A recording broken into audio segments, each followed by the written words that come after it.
Lights camera rolling action.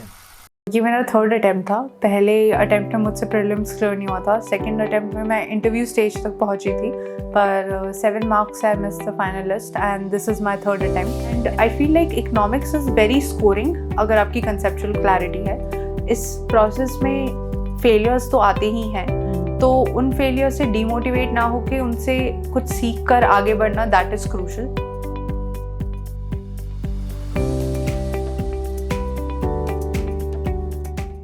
Hello everyone, welcome to Unacademy. हमारे साथ जो आज गेस्ट हैं, उन्होंने सिविल सर्विसेज का एग्ज़ाम दिया।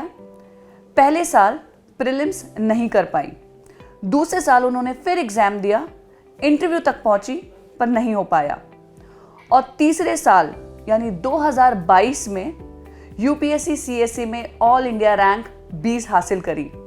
जी हाँ, हमारे साथ हैं Anushka Sharma ji. Hello Anushka ji, welcome to Unacademy. तो अपनी जर्नी के बारे में शुरुआत कीजिए कि कौन सा अटेम्प्ट था और कैसे आपने शुरुआत की। ये मेरा थर्ड अटैम्प्ट था। पहले अटैम्प्ट में मुझसे प्रीलिम्स क्लियर नहीं हुआ था। सेकंड अटैम्प्ट में मैं इंटरव्यू स्टेज तक पहुंची थी, पर 7 marks I miss the finalist and this is my third attempt in which I have got AIR 20।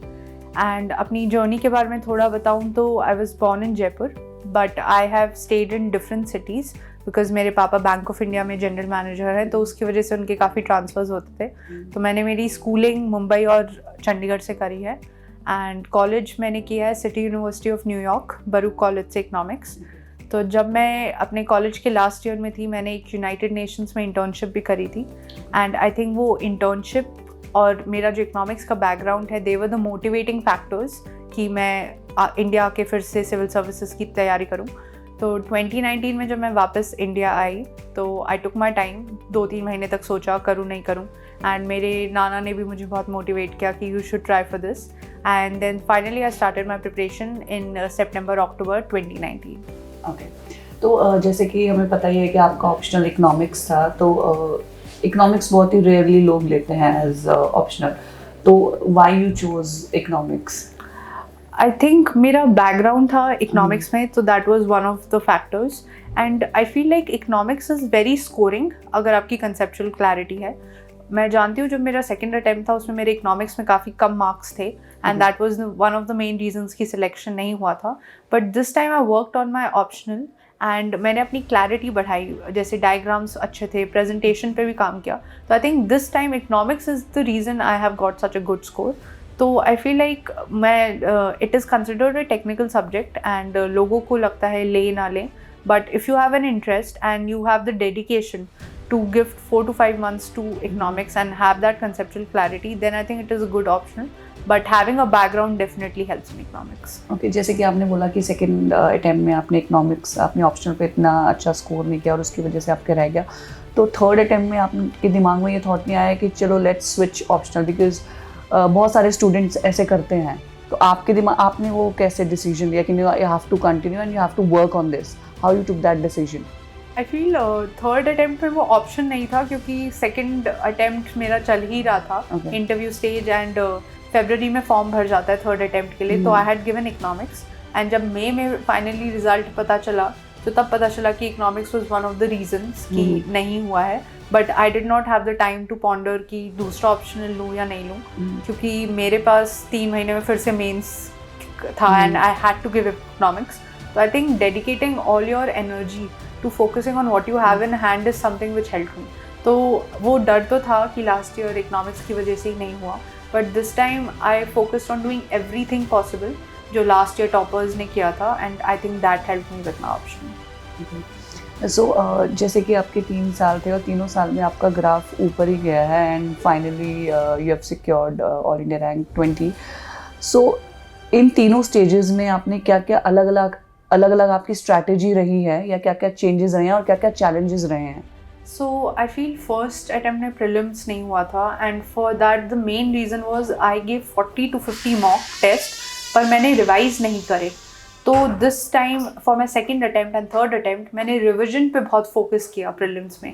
Knowledge first attempt में भी थी, पर वो कॉन्फिडेंस नहीं था पेपर में अटैम्प्ट करने का, क्योंकि रिविजन्स नहीं करे थे। तो I think that made a difference, and I think increased revisions helped me in my second and third attempt. And जहाँ तक मेंस की बात है, सेकेंड अटेम्प्ट में मुझे लगता है थोड़ा टॉपिक्स थे जो मैंने इतनी फोकस नहीं करे, जैसे इंटरनल सिक्योरिटी और गवर्नेंस के टॉपिक्स थे, जैसे civil society, NGOs etcetera, and geography. Geography is something I am not comfortable with, but for this mains examination I took the topics I am weak in, और जिसके notes इतने अच्छे नहीं थे, और उन नोट्स को मैंने बहुत एनहांस किया ऑनलाइन सोर्सेज के through, and I think that help me in my preparation and also writing the papers in a better format. क्योंकि जैसे GS1 में जियोग्राफी का काफ़ी बड़ा चंक है, एंड GS2 में गवर्नेंस का काफ़ी रहता है, और GS3 में इंटरनल सिक्योरिटी के भी बहुत क्वेश्चंस आते हैं. तो I think preparing on those weak points, और I should say some neglected topics also helped me in scoring better in these subjects. So आपका वैसे डेली रूटीन क्या होता था while preparation? So I used to try to get up early in the morning. I used to try being the keyword, and walk पे जाती थी मैं, और थोड़ी एक्सरसाइज करती थी सुबह. And after that I used to sit for my studies. तो मैं कोशिश करती थी लंच से पहले 3-4 घंटे की पढ़ाई हो जाए, and जो मेरा खाने के बाद का टाइम था, I used to devote it for some rejuvenation, जैसे थोड़ा सो जाती थी या कुछ बुक पढ़ लेती थी, और devoting it to some interesting things. जैसे मुझे न्यूज़पेपर पढ़ना बहुत अच्छा लगता था, जैसे MCQs अटेम्प्ट करने में भी मुझे मज़ा आता था, something to stimulate the mind. तो वो एक्टिविटीज़ मैं दोपहर के लिए रखती थी. एंड बाकी I use to devote again time in the evening from 6 to 10. तो उस टाइम में भी मैं फिर से कुछ टॉपिक्स उठा के 3-4 घंटे पढ़ाई करने की कोशिश करती थी. So that was my usual routine. But I use to see कि जो डिफ़िकल्ट टॉपिक्स हैं वो मैं मॉर्निंग में ही कर लूँ, ताकि एक वो टेंशन कम हो जाए कि जो सबसे इम्पॉर्टेंट चीज़ थी आज की वो हो गई है. So I used to plan my day according to that. So as you know कि ये बहुत ही लॉन्ग जर्नी होती है, और इसमें डिप्रेशन, एंग्जाइटी बहुत ही स्टूडेंट्स को होता है. तो उन लोगों को आप क्या कहना चाहोगे जो डिप्रेशन और एंग्जाइटी के शिकार होते हैं, तो इससे कैसे ओवरकम हो? I feel uncertainty बहुत है इस प्रोसेस में, and I also had moments of doubt कि सही जगह पे हैं, attempt करना चाहिए नहीं करना चाहिए, and especially after I could not clear in my second attempt. But I think reminding yourself why you started this journey is important, and वो एक चीज़ है जो आपको आगे मूव करवाती रहती है, क्योंकि you have to remember कि क्या motivating factors थे जिससे आपने प्रिपरेशन शुरू करी, and also having a strong support system is very important. मतलब भले ही एक अटेम्प्ट, थर्ड अटेम्प्ट था, बट उन्हें कभी भी मुझे फील नहीं होने दिया कि बहुत टाइम लग रहा है. And having positive friends and family helps, and also being on the right direction with the right guidance because of mentors and teachers also helps. तो मैंने कोई कोचिंग तो नहीं ली पर से, but I had my mentors, so I think that also helps you in being confident and not getting demotivated. Okay, so बाकी के एस्पिरेंट्स जो बिल्कुल ही जिनकी शुरुआत है, उनको क्या आप एडवाइस देना चाहेंगे? जैसे ही हम सोचते हैं इस एग्ज़ाम को प्रिपेयर करने की, तो बहुत सारे चैलेंजेस आते हैं, बहुत सारी कन्फ्यूजन होती है कि क्या करें, कौन से रिसोर्सेज यूज़ करें, तो बहुत ही सारे, तो उन एस्पिरेंट्स को क्या आप बोलना चाहेंगे? I would say have a strategy and be confident about that strategy.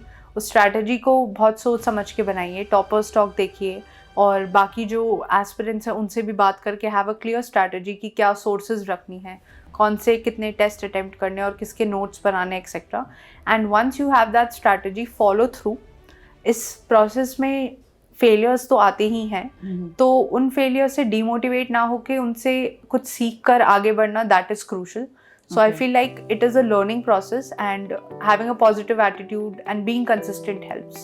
So dedication, hard work and perseverance is something I would advise everyone. So all the very best. So Unacademy का क्या contribution रहा है आपकी preparation में? So Unacademy के मैं कुछ free videos देखती थी, जैसे सिद्धार्थ सर के मैंने पॉलिटी के videos देखे थे, and strategy videos also I used to see, and mostly Unacademy has helped me in my mock interviews. मैंने 2021 में भी लिए थे और 2022 में भी. That was my last mock interview I gave. So I think the feedback was very useful, and that helped me in my actual interview also. Okay, wonderful. Thank you so much, Anushka ji, and all the best for your future endeavors. Thank you so much.